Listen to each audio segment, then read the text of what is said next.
This one? Okay. Okay. I'm Ann Lezak, chair of the party. And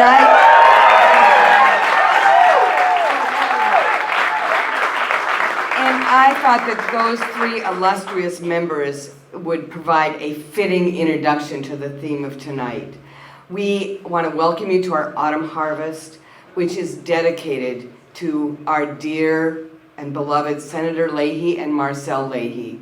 And we are so happy to have you all here to give Senator and Marcel the kind of Vermont Democratic Party welcome and thank you and tribute that they so very much deserve.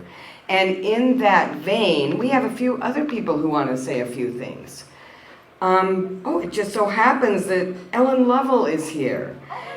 Ellen McCullough Lovell goes way back with Senator Leahy. I understand that she was chief of staff for over a decade, starting in 1983. She went on to a long and illustrious career from the executive director of President Clinton's Committee on the Arts and Humanities, to serving on panels with the National Endowment for the Arts, the Smithsonian Institution, and numerous other arts, education, and civic engagement boards. She's now ED of the Vermont Studio Center in Johnson.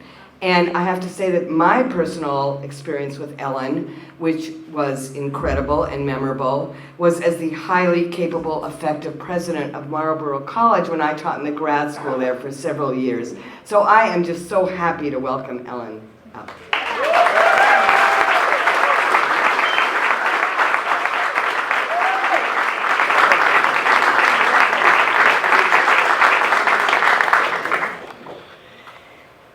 Senator and Marcel, Senator Klobuchar, greetings Democrats, much to praise in too little time. So I want to focus on the man of conscience and courage, the coach, the man and wife of compassion. I honor him and his partner in everything, Marcel. Surely it took courage to hire this young arts administrator. Did I have a lot to learn? One way I learned was by traveling the state with the Senator and Marcel, listening to Vermonters. At one town meeting, a man criticized all that government spending. Then he asked, "When is my Social Security check going to increase?" Also heard at a town meeting, "I don't always agree with him, but I always know where he stands." I might have realized then how he'd keep winning elections. So many acts of conscience. In 1991, he voted no on the authorization for military force in Iraq. We landed in Kuwait a few days after Desert Storm. We called it the descent into hell. The oil fields burned and the wells spewed fire. Again, in 2002, Senator Leahy was one of 23 to vote against the resolution based on false claims of WMD for the second Iraq War. Think of the consequences.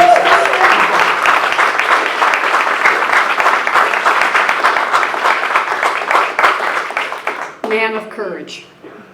He organized the first congressional delegation visit to Tibet after the violent resistance to Chinese rule. While there in Lhasa, we collected names of Tibetans who were imprisoned or who had disappeared. The senator met with the Chinese governor in a cold Soviet-style building. He brought out the list of names. Suddenly, all the lights went out.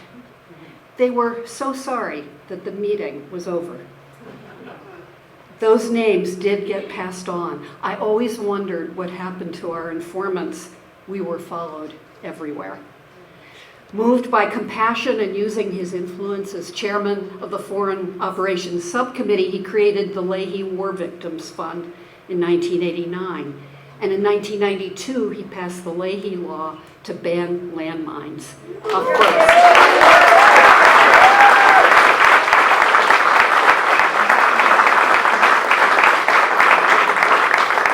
Most recently, on January 6, Senator Leahy exhorted his colleagues to return to the Senate chamber to witness the certification of the election of Joe Biden.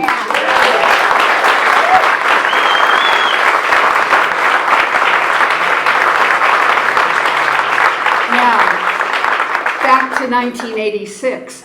What elation on that election night to say, "Congratulations, Mr. Chairman."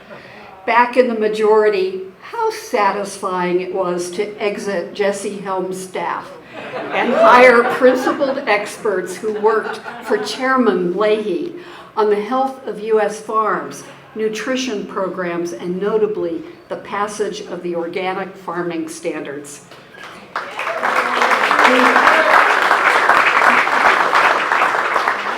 He's taken each Supreme Court appointment extremely seriously, meeting directly with the nominee and keeping his own counsel. 18 in his career, and his chief counsel and I worked on 6. We'd stay in late before the vote, drafting 2 speeches, one in favor, one against, fortified by M&Ms and bourbon. I can't stand either to this day. I'm always careful using the term "we" when speaking of the senator's accomplishments. We staff members knew his pointed remark that a senator is but a constitutional impediment to the staff. And oh, the humor. That's what kept us going in tense times. He loved to quote a mayor of Washington, D.C., who called him the rinky-dink senator from the state nobody ever heard of. And we all know that Lake Champlain really is one of the Great Lakes.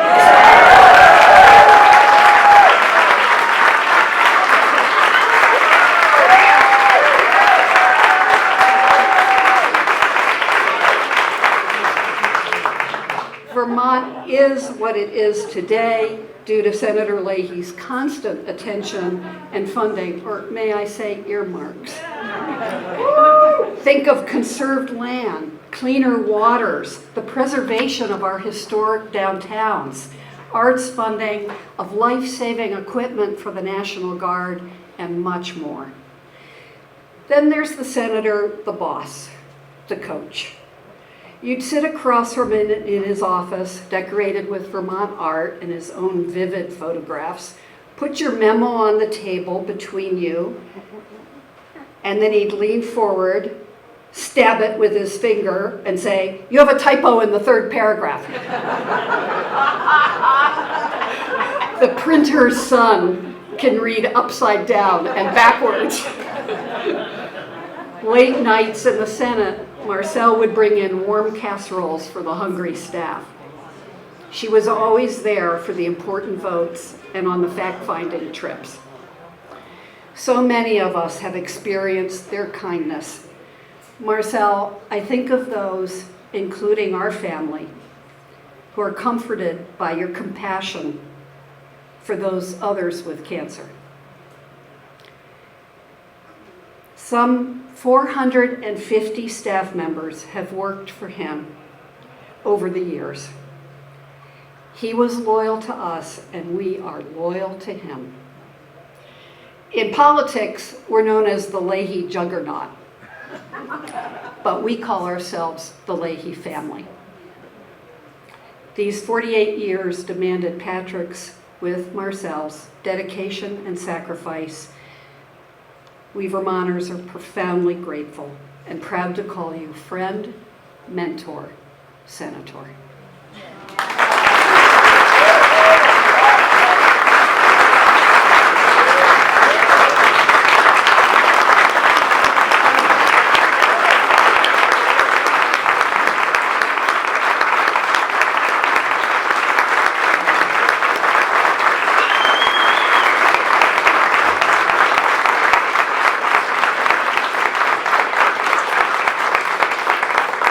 Now, I'm proud to call to the podium our esteemed congressman, whom we expect to be our next Vermont senator, Peter Welch.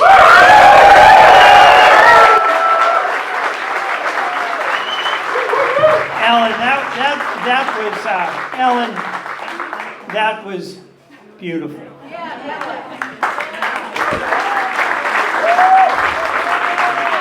Patrick and Marcel, you've made us so proud. You know, I wasn't there, some people here were, but last night 400 people turned out for Patrick and Marcel out in Shelburne Farms. And of all the litany of what the accomplishments are, what so impressed me about that is something that all of us have known. You and Marcel have not committed yourself to one issue after another. You've committed yourself to a cause. You've committed yourself to a cause, to sustaining in Vermont what all of us so value, and that's a sense of civic responsibility. It's a sense of mutual respect. It's a sense of collaboration more than conflict. It's a sense of making things better for our families and for our communities. It's really pretty simple. So Patrick and Marcel, you're going to be fine, but I'm not sure about the rest of us because we're going to miss it.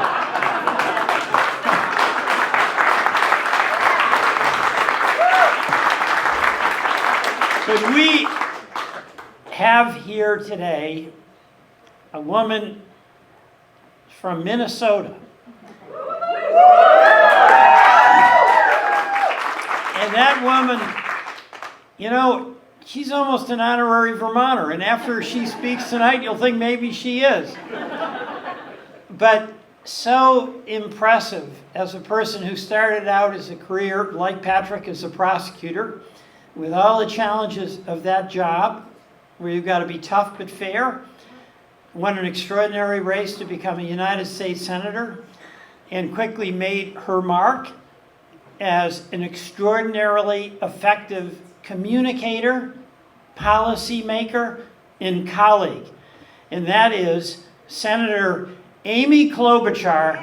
Welcome to Vermont.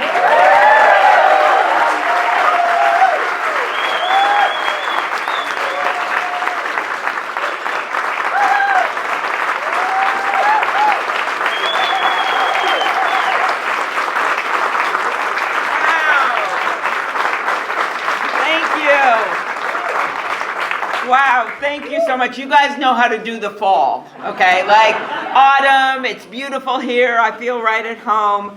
And I was thinking, sitting next to Patrick and Marcel, who I will get to both of you in a minute, about one of the things about a great leader, Patrick, is that you think about what comes next, always, right? You don't rest on your laurels.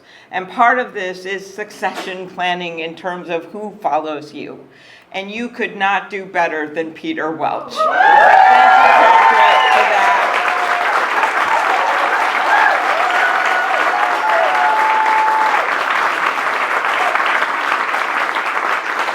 Because I have literally seen it both ways. People that just don't want to think about what's going to happen next because it was all about them. And then people think about the future.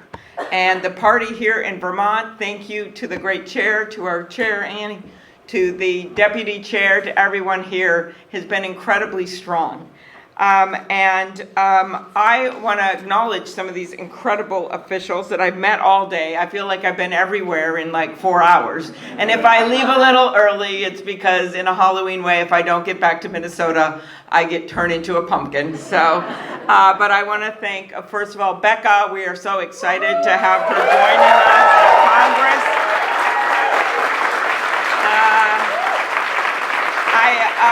Right out of the bat, she was like totally got it about what it's like to be a woman in that place. I just love that. It reminded me of one of my fellow senators who, Debbie Stabenow, when they were having the debate on the Affordable Care Act. And one of the male senators looked across from her as they were deciding about whether or not we should have maternity benefits as a mandatory benefit in the Affordable Care Act. And he looked at her and he said, well, I don't know why you'd include those. I'd never use them. And without sing a beat, Debbie looked across the table and said, "I bet your mother would." So the point of this is we are so lucky to have Becca coming to Congress. Thank you. Brenda, you're a candidate. You're a great candidate for governor. Brenda, by the way,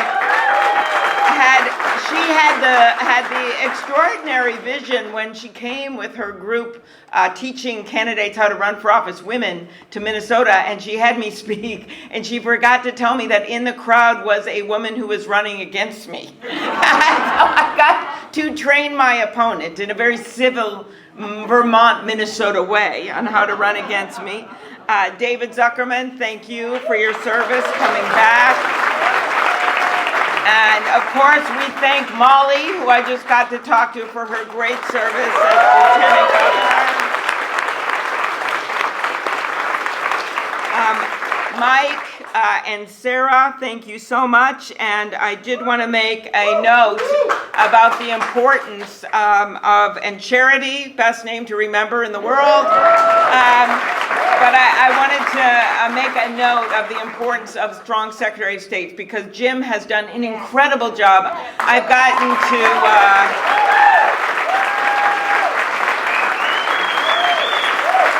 to work with him not only because he was Vermont Secretary of State, but he was head of the national group, and as chair of the Rules Committee, we worked together on the Freedom to Vote Act and the For the People bill, and he was incredibly insightful and helpful, so thank you.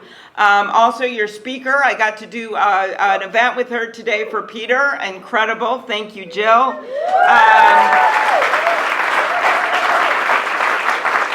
Allison, incredible number of women in leadership in your state. Thank you so much. So I also wanted to mention Bernie. I know his state director is here because Bernie called me 2 weeks ago and said, do you want to join me in Minnesota on this Friday for events? And I said, I'm going to be in Vermont. So this is like Freaky Friday, the movie where like you wake up in the wrong state. So we have like changed lives. But Bernie and I actually got to be better friends during the presidential race. That is an odd development, let me tell you. And I thank him for his leadership on prescription drugs and so many other things. So I will get to Patrick in 1 minute, but I did want to note, because of Patrick, because of Peter over in the House, because of Bernie, because of what you have given us in Vermont, with an incredible disadvantage here, the biggest Democratic majority in the history of the Senate, 50-50, crushing majority, we have been able to get so much done the last few months. And we have been able to show, and this is what Patrick is about, right? It's not just about making history, it's about making progress. It's about I remember when President Obama was in his last 2 years in office, he had buttons that said, "Good things happen in the last quarter." Well, for Patrick, it was a little less than the last quarter. It was the last year. And his leadership as head of appropriations made such a difference. Number one, the bipartisan infrastructure bill. He's got the money out for that. Getting out broadband. Like I went once to Iceland, and they literally had high-speed broadband next to volcanoes that are spewing lava. Maybe, just maybe, we can get it to rural Minnesota and rural Vermont. The CHIPS and Science bill, where our number of chips have gone down 12% production in the United States of America, and finally we are going to make stuff, invent things, and export to the world again. That happened. The PACT Act, just the last summer, was supposed to be bipartisan, and then for some reason the Republicans balked. This is the bill that supported our veterans that were stationed next to burn pits, exposed to toxic chemicals, and for some reason one day the Republicans decided to vote against it. It was a really bad decision because the veterans were all there to celebrate, and they ended up sleeping on the Capitol steps, and then Jon Stewart came over and did a viral video, and then it was all over and we won that fight.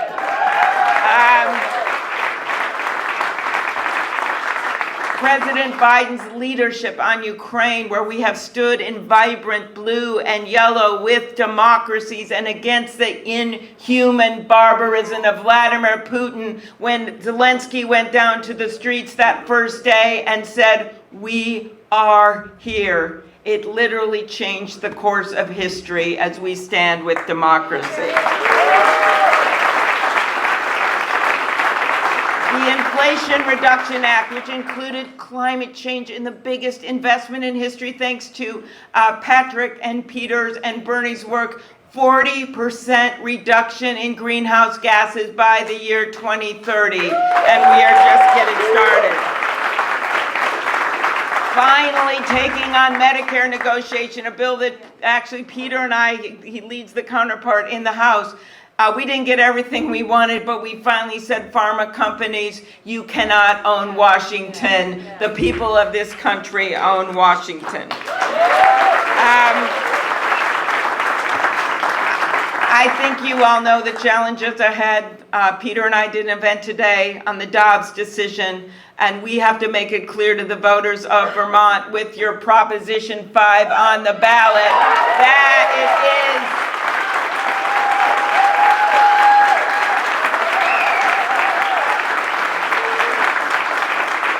it is the women of this country that will make their own health care decisions. And no, we do not want Ted Cruz in the waiting room. So, freedom to vote, so strong here, thanks to your incredible Secretary of State and all the work that's been done for years. It is not that strong in other states, where they are one by one reeling back voting rights. What they couldn't accomplish with bayonets and bear spray at the Capitol on January 6th, they have continued to try to do with voter suppression laws. And that's why it is so important that, number one, we pass the Freedom to Vote Act, and we do that by picking up 2 more U.S. Senate seats across the country.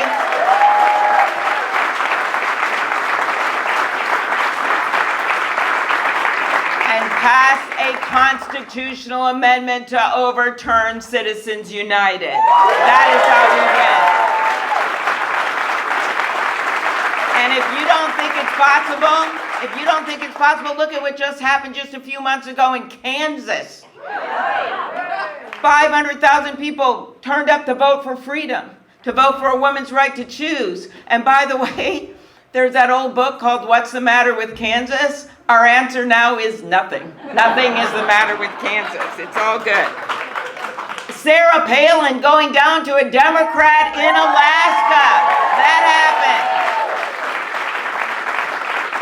So that is our challenge over these next 32 days. And why I know Patrick's legacy, which I am now about to get to, is not just going to be about this incredible work he's done in your state and for our country and for the world, but also what comes next. Because you think he's going to just tune out politics after? No, he's not. And he cares so deeply about this world. So I start here with Marcel, because as Pat calls her, the real senator. They have, as was noted beautifully by Ellen and others, this incredible partnership. For me, it became poignantly clear when our family vacation for a week in Vermont when our daughter was very young. She was like 13 years old. We went over there. We got to the Leahy farmhouse for lunch. Very cool. And she got her finger in the car door. We go into the Leahy's house, and Marcel, the nurse, is all ready for this situation. There are ice packs. There's a testing of the finger. We make it through the lunch, and then, of course, the Leahy family escorts us to the emergency room at the Rutland Emergency Center, where I think there was already a Leahy room named after them. We discover, as Marcel so diagnosed, that the finger was not broken, but we still have the ice pack that Marcel gave us that day. So she is there to help everyone at every time. You think of everything they've done together, these international trips, going to these countries and understanding China, Italy, Haiti, Dominican Republic, Vietnam, Cuba. Pat and Marcel together have spread their infectious optimism about our country and democracy to the world. What Pat has done, for me, he is known as chairman, because when I got on the Judiciary Committee, he was my chairman. And I watched as he ushered through those incredible judicial candidates, Sonia Sotomayor and Elena Kagan. Pat did that.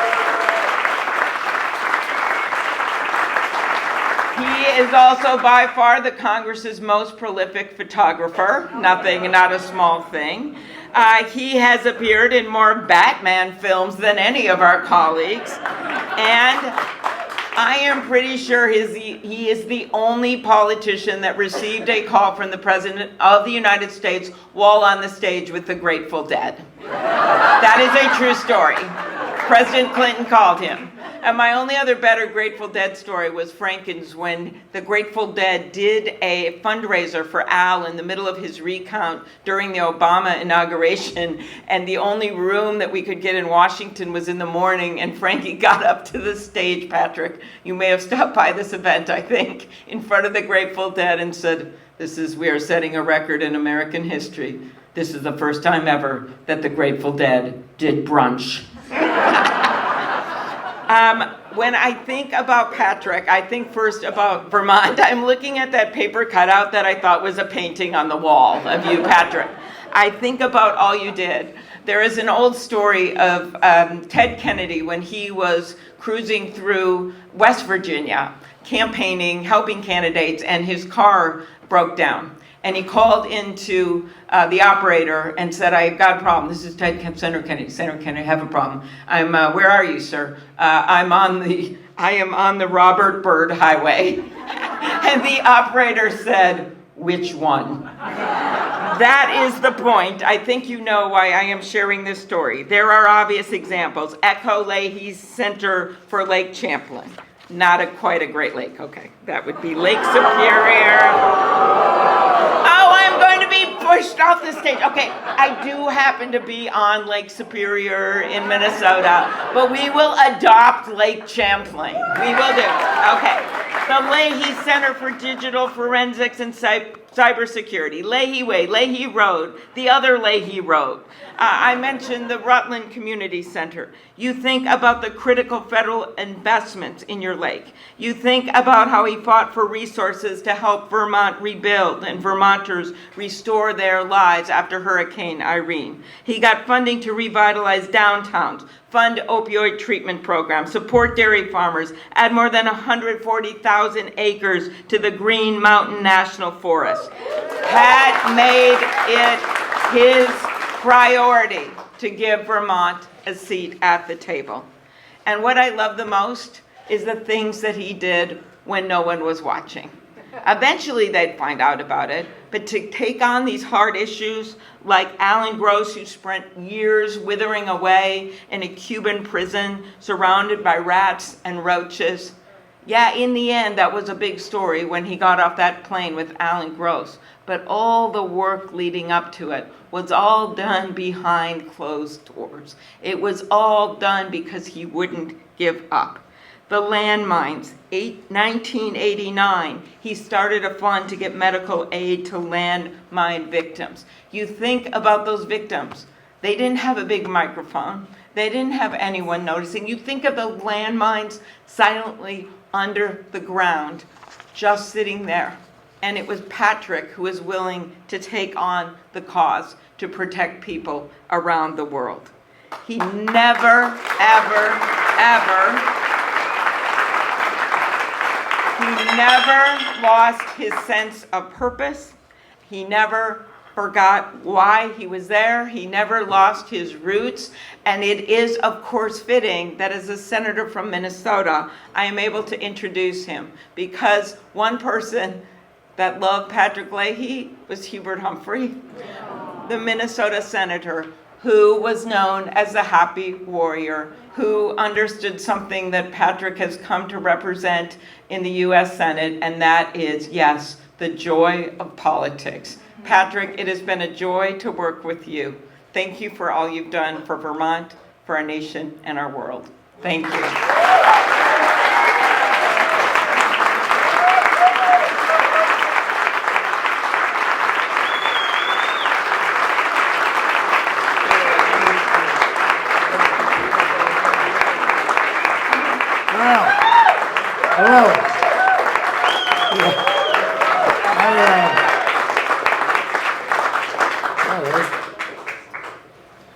retiring is fun when you get speeches like this.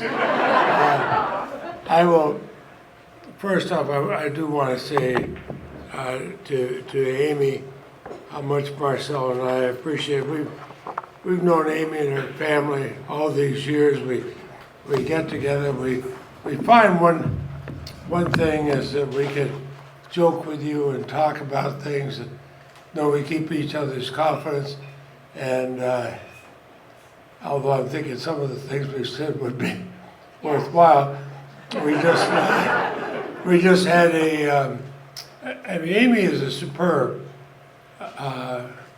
chair of the Rules Committee, but everything else did. I was so eager to have her come on Judiciary Committee.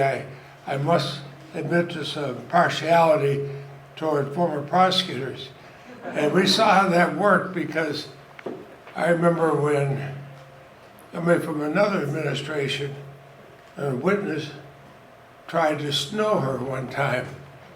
She sat there very much and said, "Do you mean by that?" And choom, choom, choom, this knife comes out, and that was the end of that.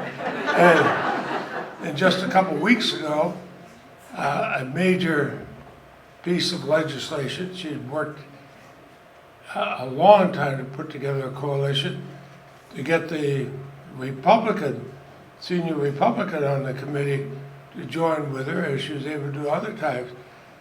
But we had to have at least, and we're all there ready to vote for it. And we had one member who wanted to play for the cameras. A man from Texas named Ted Cruising or something like that. And sorry, Ted. If you complain about me not being polite to other senators, complain to the President Pro Tem of the Senate. Anyway, it takes a moment. He goes on just aiming for the cameras. Amy just sat there, listened to him. When he finished, clerk will call the roll. She won. He got one vote, his. She got every single vote, and this is a committee. The Rules Committee goes across the clerk's board. And I said to her as we were leaving the committee room, I said, that was a little bit more effective than going and pointing out all the errors of what he had to say. She did tell me that, Patrick, it's always better to win than to lose. And I said, I kind of like that. And so I'm glad you're here, and I'm glad you're here to spend time with my successor to be in the Senate, Peter Welch.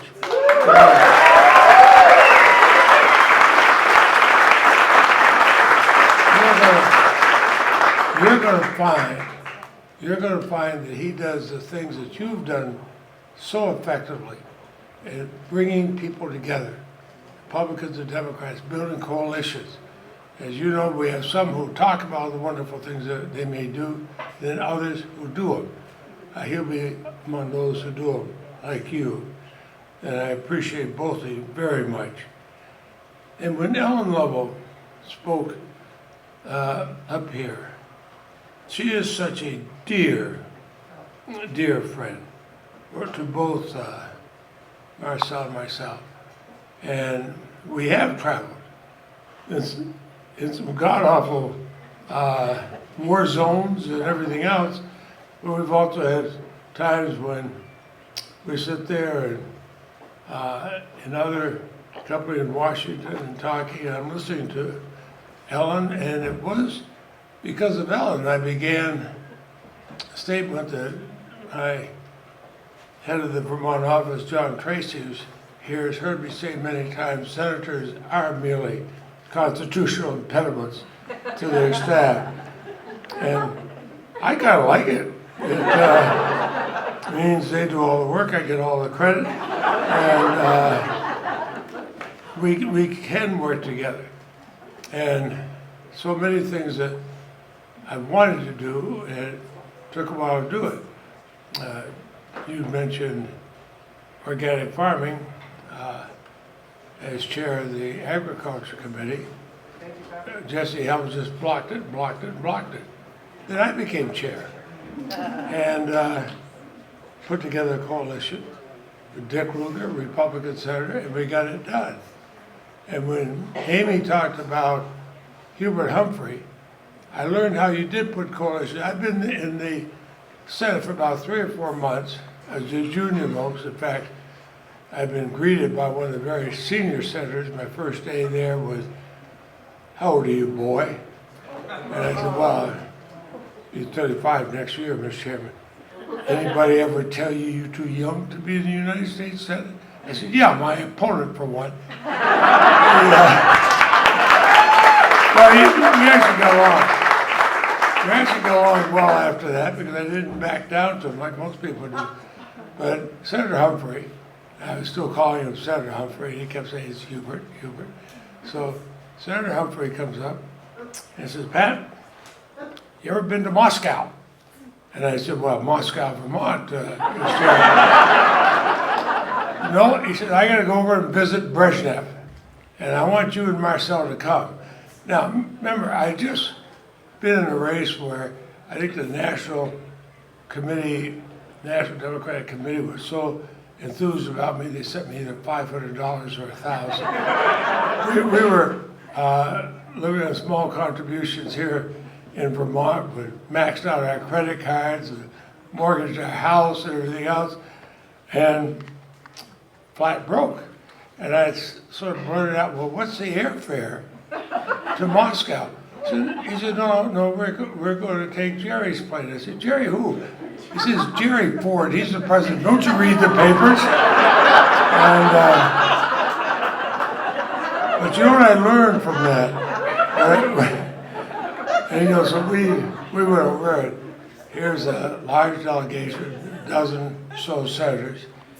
His co-chair on it, who he picked, was Hugh Scott, the Republican leader. And the example he said, he had an equal number of Republicans and Democrats. And we sit in that big airplane, and I'm like, it's a little bit better than the computers we use from Burlington. And, you know, just, I got to take a phone call here in the airplane, you know, this kind of thing. But I learned how important it was to have these kind of things. We had both Republicans and Democrats. A long trip, you sit around and talk with each other. You find you have things in common. And I've done that everywhere. I've gone, whether it's Vietnam or war zones or pleasant occasions like interparliamentary meetings in Europe. In fact, I've never been to the Paris Air Show, and I turn it down every year, and the one who was going, Senator Shelby, comes up to me and said, "Pat, you gotta come to one of these. You gotta bring Marcel because she speaks Francaise." And it took me a while to figure out I was referring to Marcel's first language as the daughter of Canadian immigrants being French. "Oh, go ahead. Oui. C'est vrai."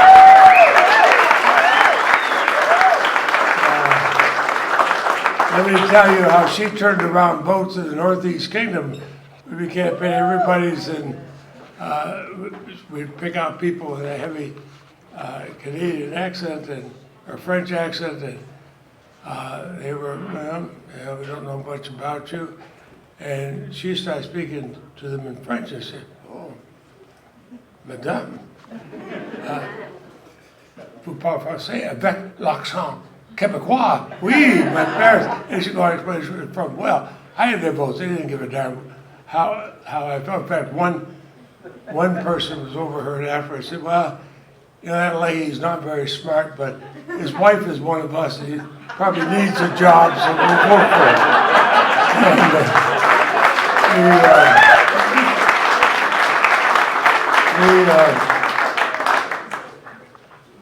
And I relied on volunteers. People came forward. I had this young volunteer, a young lawyer, who said, "Well, I'm from the other side of the state. I can help you. My name is Peter Welch." And Peter was there. And we've worked with each other. We've even tried to emulate each other's haircuts.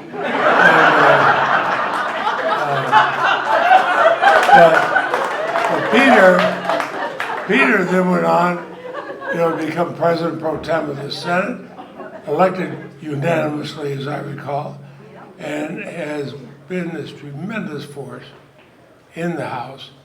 And Peter, I've told you personally, I'll tell you publicly, I'm so proud you're going to be following me when I leave there in the Senate.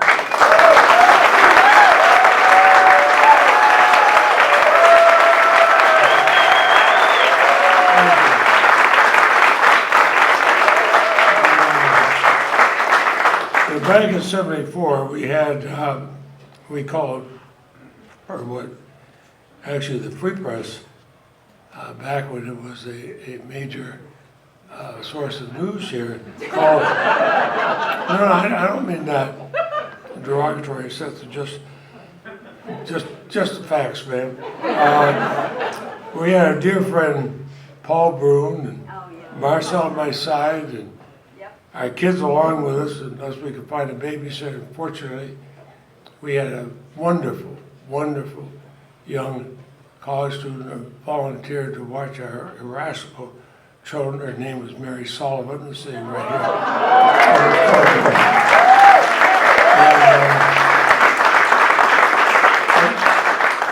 And off we went.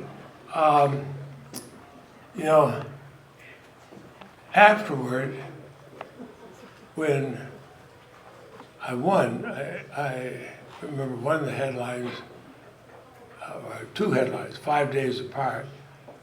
One was poll dooms Leahy. It's 5 days before the election. And that he's down 35 points and blah, blah, blah. I thought, well, this is not going to make for a fun weekend. And we just redoubled our efforts. And the next 5 days later, the headline was Leahy unexpectedly wins. But then the newspapers did retrospectives. Well, said one, he had a secret weapon, Marcel. And they were saying that the picture. But she wasn't secret to the people, saw her. She was campaigning every single day all over. The two of us would be driving back, trying to stay awake. We had the windows open in the car. We had the radio on loud. And I was state's attorney at that time. It was reputed a couple of times about 2 o'clock in the morning, because they had a police radio and siren and speaker, that somebody in a deep voice in the car going through a rural area, you would hear, "This is God." As we drove by, lights would go on in houses. What? Where is he? Where is he? I don't think they considered me God. But the things we've learned here, going around,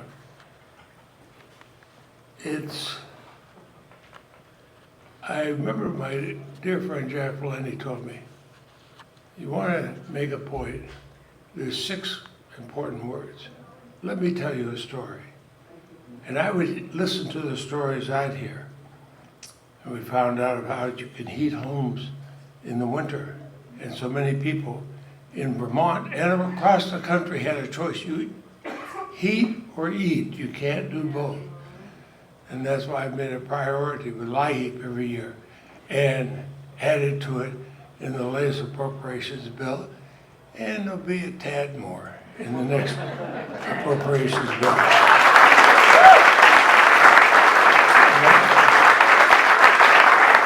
Food for families. What can you do to help in domestic violence? And that, somebody applauded me on the Violence Against Women Act. I told them the number of times when I was state's attorney, I'd get called to the hospital at 2 or 3 o'clock in the morning. When somebody had been battered, they never had a place to go. And I was there not to be able to get evidence from them what to do. I was there to order their autopsy. And I've had nightmares about that. Some of the bodies I saw, because if anybody had known, we could have stopped it. And so we started in the state's attorney's office.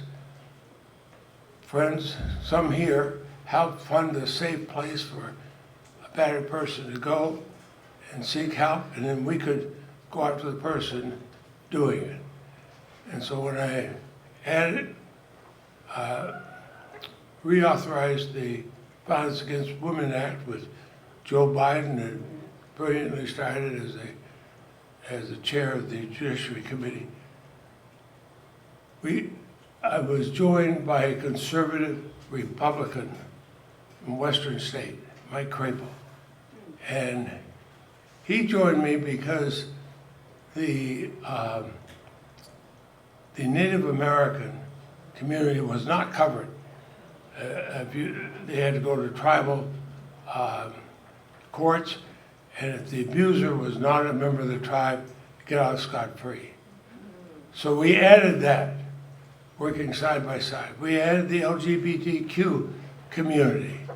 Again, he got pressure from Republicans, and he said, and this goes back to the days I'd hear from Hubert Humphrey, I gave my word. And when Pat Leahy gives his word, he never breaks it. I'm not going to break mine. And we got it through, and then as it was going through the Senate, we said, by the way, we have another little amendment, only about 50 pages. And it's to protect adolescents, runaways, from sexual predators. Because we just had a study showing that the large percentage of them are followed by sexual predators. And we upped the crime, the penalties, and put in money to help save these young children. And it passed. And when President Obama called me at home that night to thank me for doing it, I said, call Mike Crapo, conservative Republican. He kept his word, and he kept votes on his side, and we were able to do it in ours. And we've done that in so many things, prescription drug, banning landmines. You know, Marcel and I have gone to some of these sites in war zones where people have lost their limbs from landmines or their lives, oftentimes children. Rarely combatants, they're all non-combatants. And came back, passed the first law in the world to ban the export of landmine, and then expand the Leahy War Victims Fund around the world. Marcel's gone in as a nurse to check on these people, sometimes in the worst, most primitive areas. But it works. Quiet negotiations with Cuba. And can I tell you a little story? I don't want to go too long, but Raul Castro, I had met with Fidel Castro, who was down there, and he invited me and Senator Reed from, Jack Reed from Rhode Island, and we had got to be less serious, but I said, well, Jack, tell the president what you say about me. Now, Jack's about 5'7", but he speaks perfect Spanish. He said, oh yeah, I have to introduce her to things, and I say, now look, the big guy thinks he's really important. He's not, but be nice to him and act like he's important. Then come talk to me, I'm the really important one. And Castro, would never allow anybody to talk to them, but turned to me and said, you know what he was saying? I said, we do it everywhere. So we got along well with that, and when Alien Gonzalez was here and we're getting back to his father, I used my back channel with him to say, but we don't want any parade in Cuba saying, boy, did we get the U.S.? And he said, no, his father would get a better apartment, a better job, but there would be no condemnation of the U.S. And he kept his word. So I went down after with a small delegation of senators, both parties, and no American official had met with Raul Castro. We're having dinner, we're about to have dinner, got a call. It was Castro, invited me to come and meet with him. I said, well, is it okay if I bring my wife?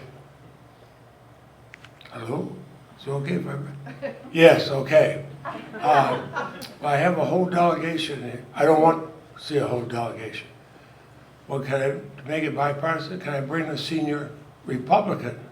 That was Dick Shelby. Mutter, mutter, mutter, mutter, mutter. Okay, so I did. When we get in there, but I showed my diplomatic skills. I said, well, you know, we're of an age where I'm older than you are.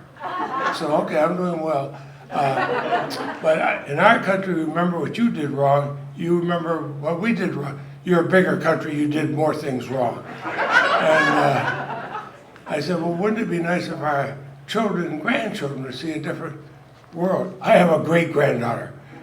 Marcel said, oh, Mr. President, do you have a picture of her? Why, yes, I do. Isn't she beautiful? Do you have great-grandchildren? No, we have grandchildren. How old is she? Well, we have a great-granddaughter the same age. What's her name? Sophia. Do you have pictures? No. All our cameras and electronics were locked up in a secure safe in our airplane. He said, bring it next time you come. And the whole attitude changed. And then he said, Dick Shelby's wife, Dr. Annette Shelby, do you know anything about Cuba? Well, she was a professor at Georgetown. She said, I've had a number of Cuban students. Really? The half-hour meeting became several hours. And he walks us down, opens the car door for us. And we kept up this correspondence. And when Alan Gross was held in prison, I would bring messages back and forth, unsigned. Plain piece of paper from President Obama. And I could tell Castro that was from the president. He would send back a letter, plain paper, not signed, but I could tell President Obama who it was from. And this all led to the time we got Alan Gross out of prison. They got the Cubans back there. And we also got one of our intelligence people was being covered. We had 3 airplanes left from Andrews at about 6 o'clock in the morning. One was the president's plane with Alan's wife and then congressman from his state, now senator. And we went down and we were on the ground 35 minutes and flew back. A man released from prison did not know he was going to be released.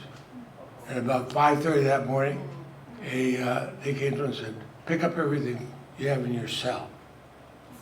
And they brought him to this reception room. He looks out and sees this huge blue and white airplane with the United States of America on the side.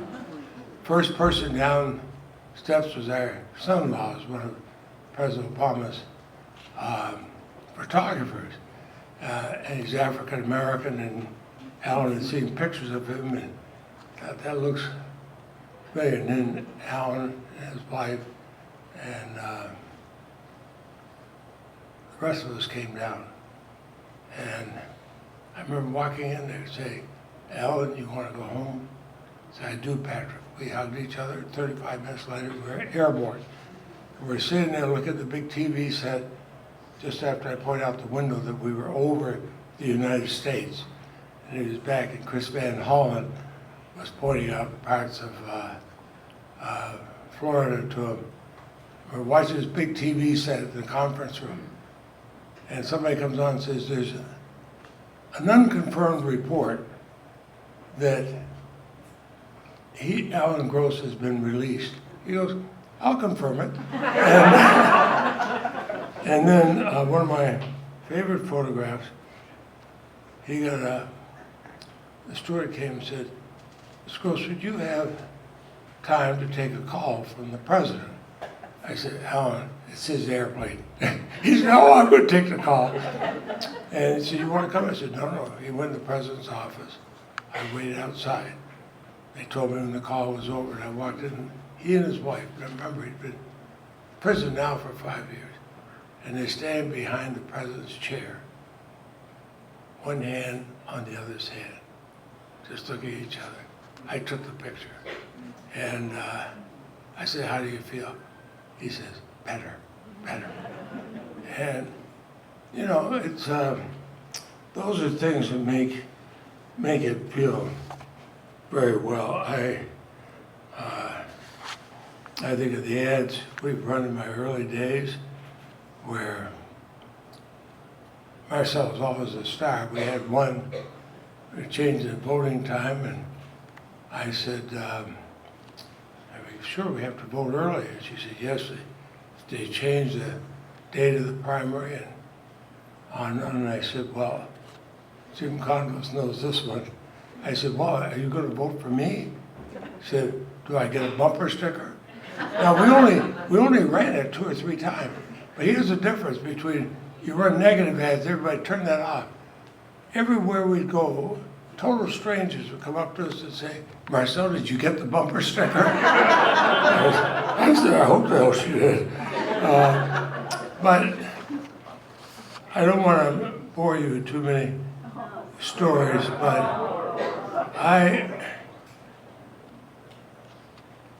I think that what you have to do to be yourself, be honest. I don't like negative ads. I've never run one, but I find that people want to hear from you. I'm worried about the Senate, and Peter, you're going to have to make it better. I was urged for years to write a book, and this is not an ad. I wrote a book called The Road Taken. We actually had most of it finished 2 or 3 years ago. And then January 6th hit. And we held off, I was going to write about that. I did not realize that I would become the first senator and Senate President pro tem to preside over the impeachment trial of a former president. And I took copious notes. But I went back and looked at my notes the other day, and the first thing I'd written at the top before the trial started, I said, I am ready. I am ready. I am ready. And that's because of the trust all of you have put in me over the years, that I could be there and do whatever was the best and most honest Vermont way. And I did. And I think the book is called The Road Taken. As you know, Robert Frost, 2 paths and the road diverged, and I took the one less traveled by, and that's made all the difference. I took that road less traveled by, knowing that nobody in my party had ever been elected, but I took it with Marcel, and I took it with everybody in this room, and that made all the difference. And because you were always there, I could cast the tough votes. I could do the things that needed to be done. I could say, this is Vermont. This is the way we feel because we have a conscience. And let's bring the country back to that time. Let's bring the United States Senate back to that time. Let's show adherence to our Constitution. Let us respect the laws of this country and be the great nation we should be. Thank you.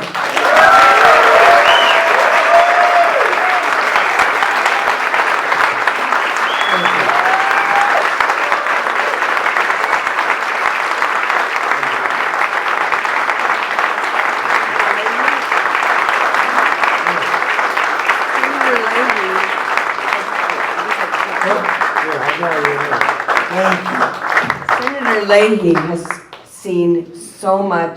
overseen so much of Vermont blooming in so many ways, with Marcel right by his side. And we thought that a fitting gift to the two of them was for Marcel, and this is for both of you. Come on, Marcel. buddy. You know, thank you.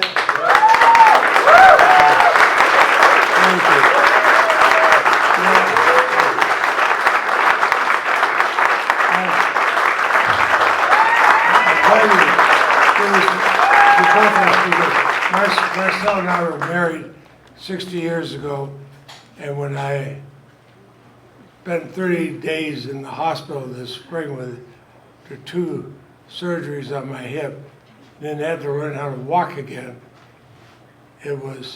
I had my own private nurse. I found that was an advantage, but I also found when you have a really good nurse, she tells you what to do, and you damn well better do it. Thank you so much. You were so good.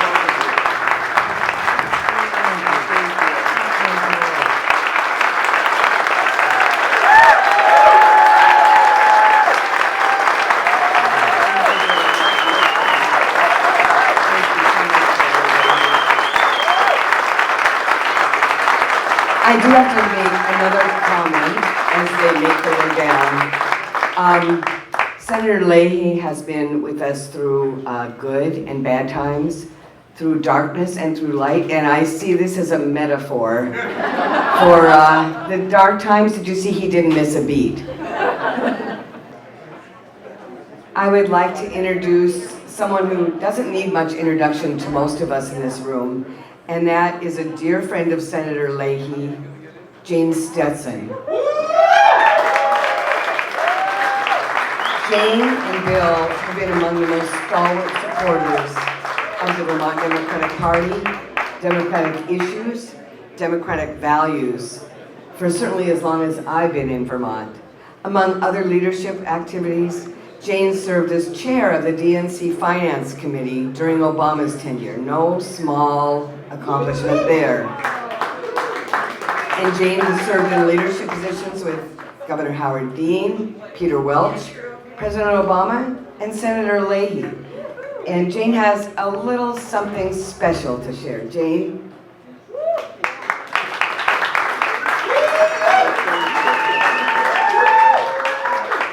A little taller than Ann, so either I think I have to lean over.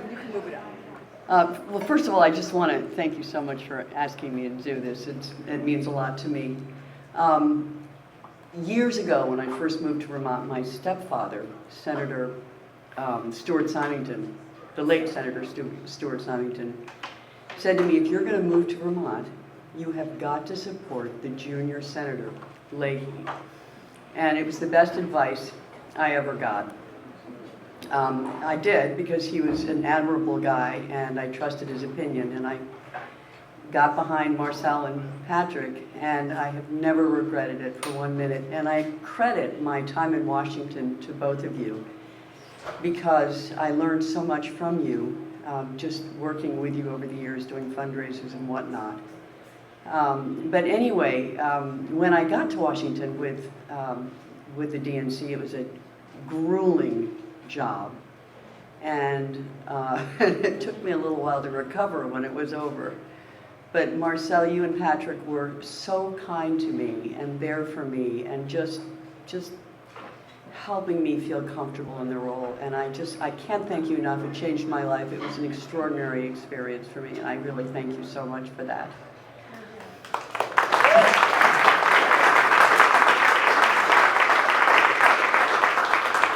So you would think by now I'd be good with a cell phone, but I'm not. So anyway, I have some relationships that I've managed to hang on to since I've been gone from DC, and one of them is a young woman who is very close with Barack Obama.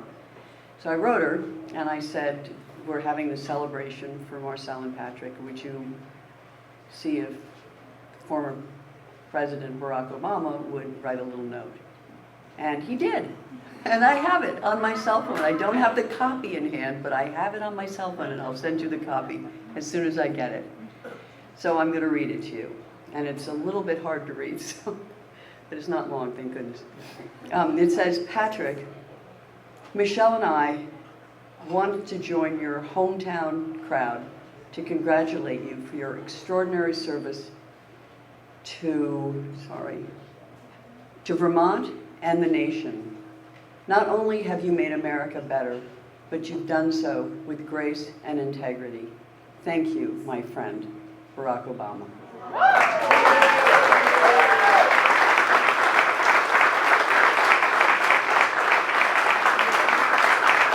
So as we heard, Bernie Sanders couldn't be here because he's in Minnesota. But Katie, are you here? I'm here. Katie.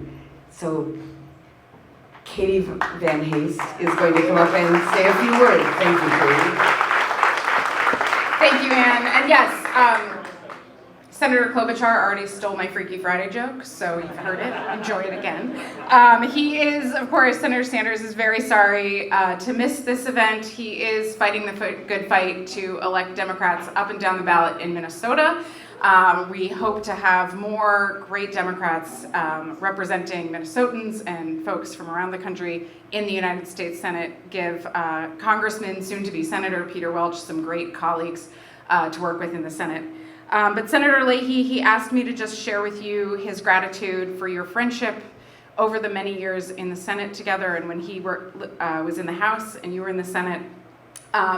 If he were here, I'm sure he would refer to himself the way he does when he stands with you, which is to describe himself as the oldest junior senator in the history of the world. A tradition that I think he's going to be very sad to give up, because I know he is going to very much miss working with you. All of the wonderful accomplishments that you have achieved for Vermont and for the world, so many of them have already been mentioned. Your advocacy for organics, your work abroad on landmines, fighting for human rights, fighting for the Violence Against Women Act and protections for so many people, being a tremendous environmental steward, the work you've done for Lake Champlain, which, Senator, you can correct me if I'm wrong, but I believe was a Great Lake for 18 days. So we did hold that important piece of history, and maybe, who knows, what the future has to hold. But really, your mark has been left all across this state, and every Vermonter, whether they've had the privilege of meeting you or not, is better for it. So, and to your wife, to Marcel, I believe when Senator Sanders was with you both in Richmond at VYCC, he referred to you as the First Lady of Vermont. And I can't think of anything more true about just how much you mean to our state and your dedication alongside.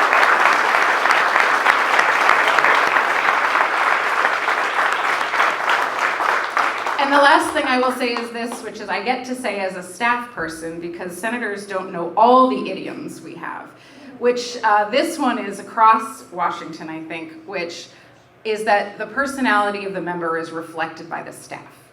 And I think if you've met a staff member of Senator Leahy, it is a little window into what a tremendous family they truly are and how much they not just love working for their boss, but love their boss. And so you have a tremendous team of allies and advocates and friends and family across this state who have worked for you and have been such a true pleasure and honor for all of us in the rest of the delegation to work with over these many years. So thank you very much.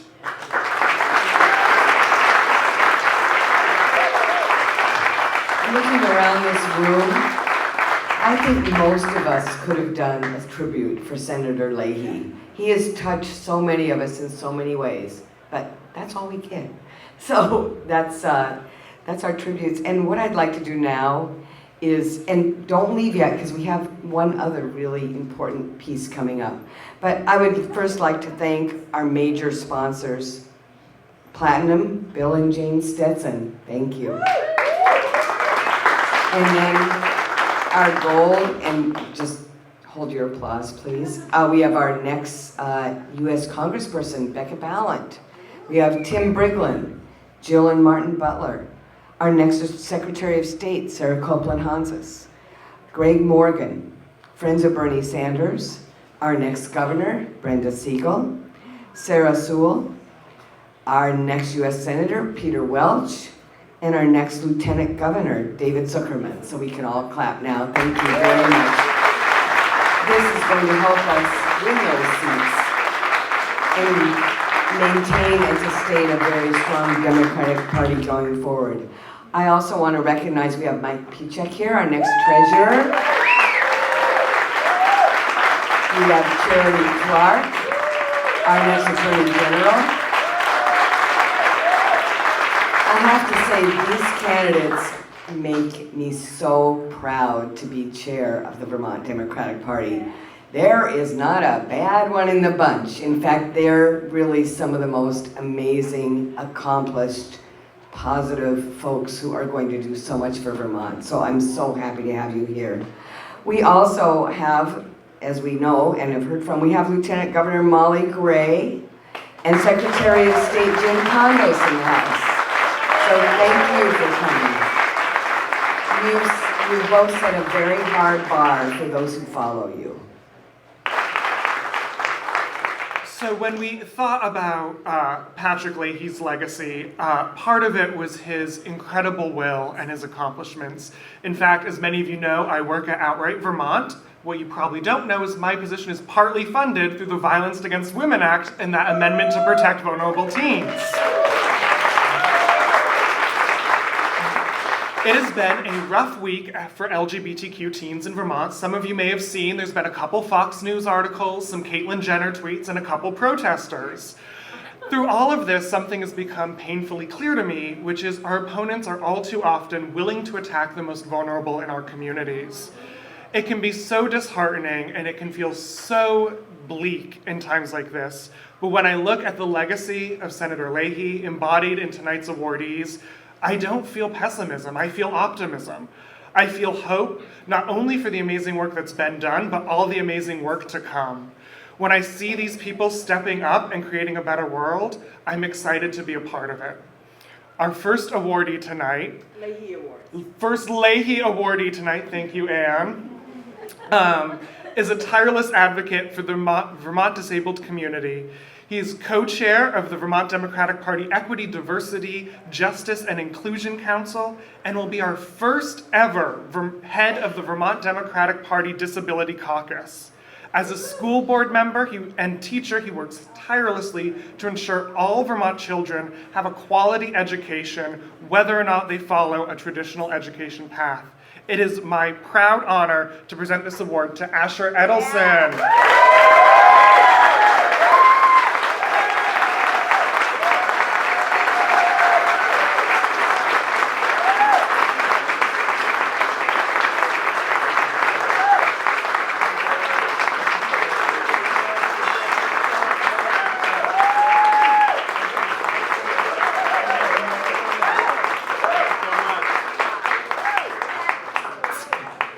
Hello, fellow Democrats! It is such an honor to be here tonight. I want to thank Arts Riot and the Vermont Democratic Party for putting on this wonderful event tonight. Thank you so much. Thank everybody for being here. Some of you have commented on my Teamster button here. No, I'm not part of the Teamsters. Although Bennington bus drivers are. I'll tell you why. They make significantly less money than any other bus driver does in this state, and that is an atrocity. It is this reason, or this issue, and other issues like the equality and equity for people of color, the equity of people with disabilities, universal health care, public transportation, and so many other issues that drives me forward. And that is why in 2024, I plan to run for either the Vermont State Legislature or the United States Congress. So thank you so very much for honoring me, Ryer and Amanda tonight.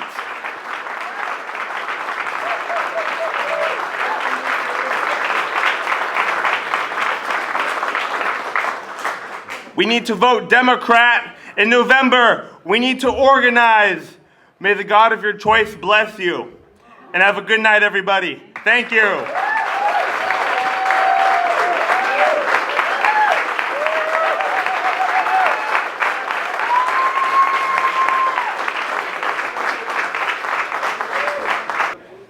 Our next awardee is a forceful activist and a tireless advocate for inclusion and belonging in our state. My community of St. Albans, Vermont has benefited tremendously from his work to ensure safe, accessible schools for all students. He has brought energy to the party that was much needed, is co-chair of the Vermont Democratic Party Edgy Coalition, and will be the first ever head of the Vermont Democratic Party's Black, Indigenous, and People of Color Caucus. And on a point of personal privilege, he has also blessed the county committee with some incredible baked goods. It is my honor to present this award to Ryer Erickson.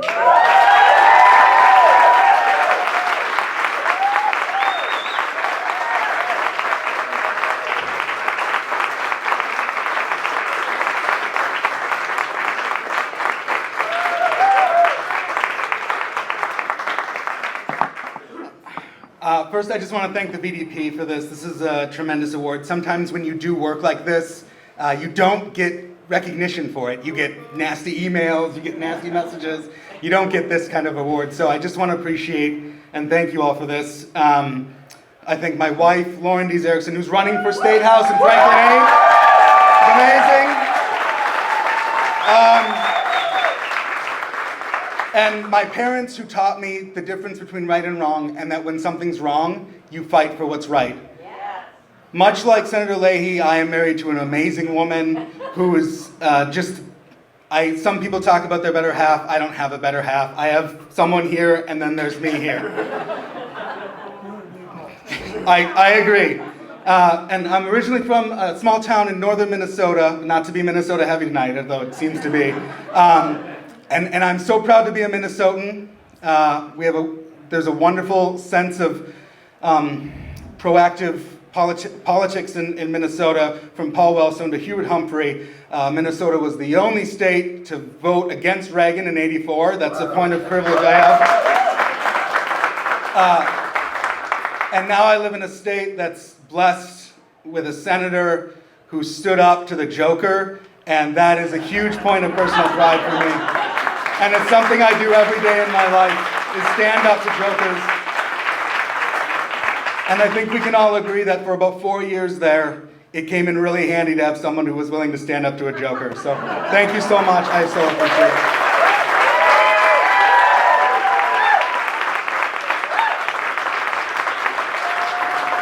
Our final awardee tonight has shown just how powerful a single dedicated individual can be.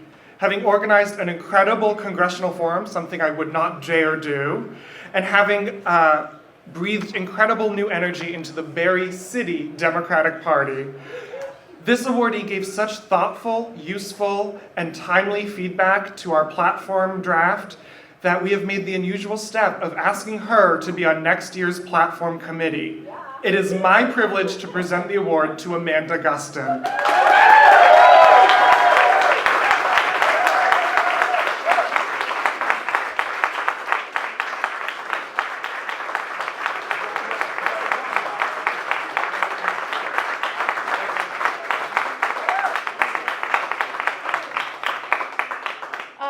Thank you so much to everyone for coming here this evening, and to the Democratic Party for this award. I have to say that for me personally, the legacy of Senator Leahy is alive every single day when I arrive at my office in the Leahy Library at the Vermont Historical Society, which is actually, for those of you who may not know, named after the senator's parents. So it's really the legacy of the entire Leahy family that is very present for me personally.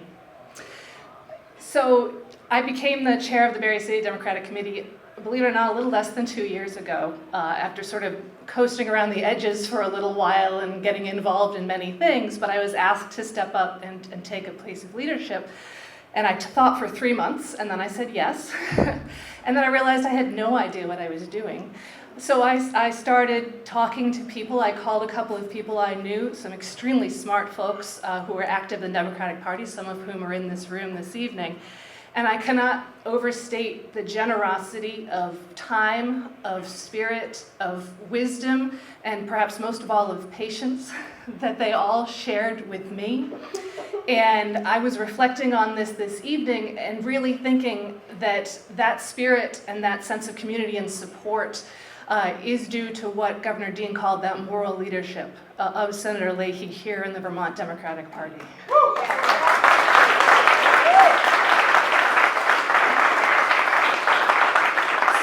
So thank you all. I'm looking forward to a long nap the day after Election Day. and a very exciting election evening as we keep Vermont blue and perhaps color it even darker blue. Thank you.